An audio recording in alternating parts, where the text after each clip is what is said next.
In this video, we're going to be talking about the layers and kind of how they work in Illustrator. So let's go ahead and just drag some or draw some basic shapes on here. I'm just going to grab an ellipse.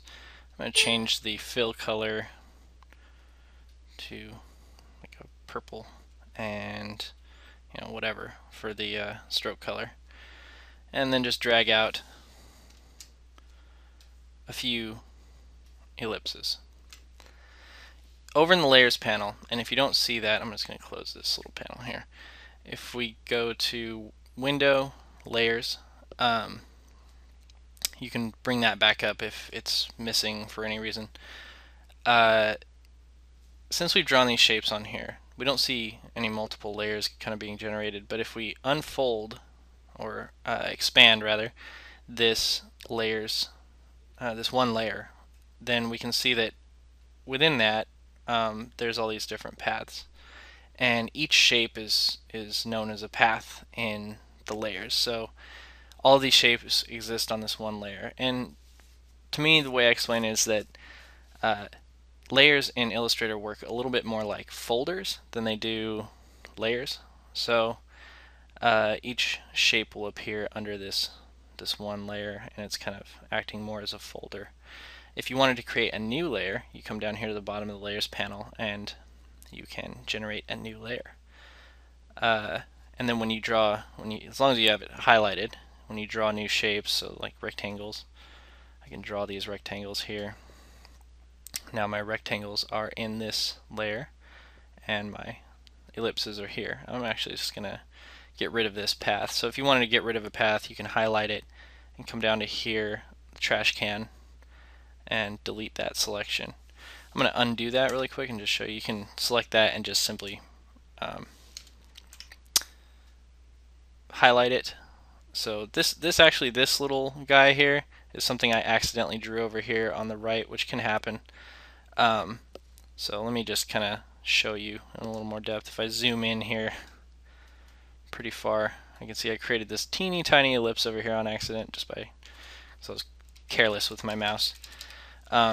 You can select those objects just by clicking the round circle next to the path, or you can grab the black arrow and just simply drag a box around it and then just press delete, and it will get rid of that. You can name your layers just by double clicking on the name, and it will bring this up, and you can call it circles, and then click OK. And you can rename this one, just call this squares. Click OK. So you can select all the objects on a layer by clicking the little circle on that layer, and it will drag a box around those objects. You can also select multiple objects just by grabbing the black arrow, clicking on an object, holding shift, click on another one, it will add it to that selection. Even objects from other layers, such as the ellipses, you can hold shift and select this guy. Now if I move these around, they'll all move together. So let's see a little bit more about layers. Let's just say I wanted to lock a layer. I can just click and activate the lock on that layer, so now I can't select the squares at all. I can still select the ellipses because they're not locked. Also the visibility, of course. You can turn the eyeballs off and on, and that will make them visible or invisible. You can arrange layers just by clicking and dragging them below one another. You can also place them within each other. So if I click and drag this into the squares, you can see now that layer is inside of the squares layer. So now you have this kind of hierarchy going on. I'm going to drag that out just by clicking and dragging it up above the squares and releasing. And let's see here.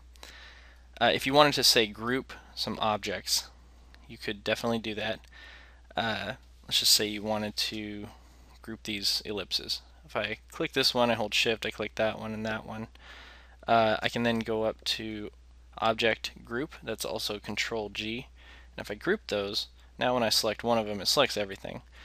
They're in a group now. So if I look in my layers panel, you can see that that is a group, and if I unfold that group, I can see the individual paths that belong to that group. So in a way, it's kind of like creating another layer that has those shapes on it, which may be helpful in the future if you have a group of objects that needs to stick together. If I wanted to ungroup those, I can go up to Object, Ungroup, or Control-Shift-G, and ungroup those, and now they're individual again. And I think that's about it for this particular tutorial. Thanks for watching.